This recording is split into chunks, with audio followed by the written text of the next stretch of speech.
WWTD this week. Hey, I'm out here. There it is. It's a beauty. It's a house that we bought a couple weeks ago. We've got it gutted, and we're trying to figure out what to do with it. So the topic for this week's What Would I Do, or What Would Tucker Do, is hedging against potential market changes, right?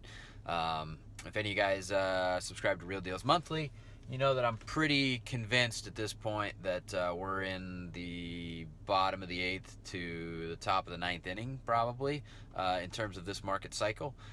Some markets, are metro areas more than others, but I would say Portland is one of them. I looked at some data, had an old newspaper when we did our Street of Dreams home. I looked at it the other day just randomly, and they had a thing on the front that showed the median home price for Portland back in 2011, and it was $227,000.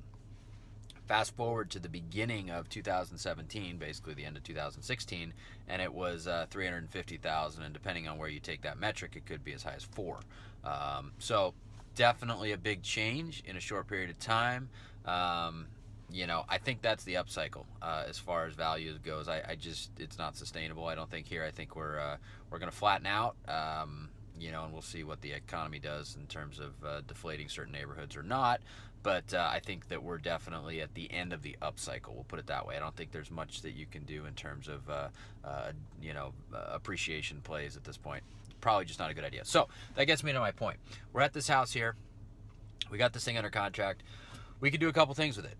We could nuke it, tear it down, and build a new house in its place. New construction in the area here, right across over there, which, there's some more questionable housing. But if you go through that questionable housing onto the other street, there's new construction selling for $499 on a little bit smaller lot. And so we could justify, somewhere in the low to mid fives maybe for this place, if we wanted to chase the market up a little bit, or probably $499. But if we did new construction here, we're probably going to we got to be 30 days on demo, because we got a moratorium before we can tear it down. We got to get our permits approved in the city of Portland, which can be a bit of an act of God these days. So we'll call it 6, 7, 8 months probably before we're done with new construction, which pushes us into basically holidays, and 2018, probably before we listed.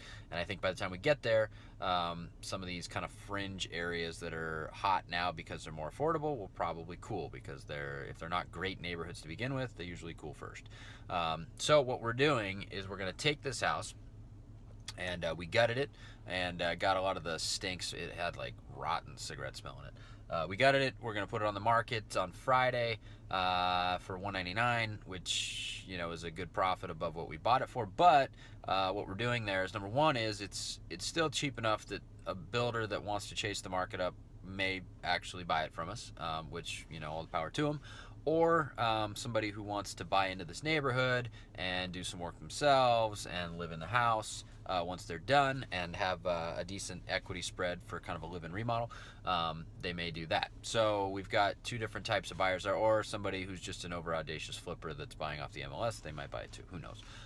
So we'll see as of Friday. But basically, we're hedging a little bit on this one. We're not going to make as much money as if we did, if we tore it down and we built new ourselves.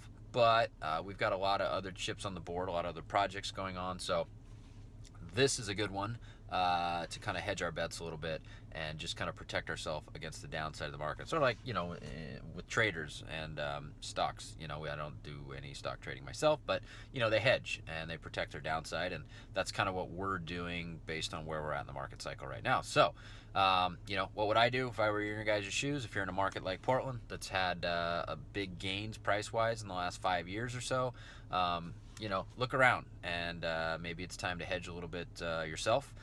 Maybe you give up a little bit in terms of potential profit to gain a lot more liquidity and a better position if the market does start to shift. So something to think about. I'm okay giving up a few bucks on the front end if it keeps us flush capital-wise and puts us in a good position to continue to capitalize on any changes that happen in the market. So that's what we're doing. I'm driving the ship, and those are the orders. So that's what we're doing. This is the house. I'll keep you guys posted.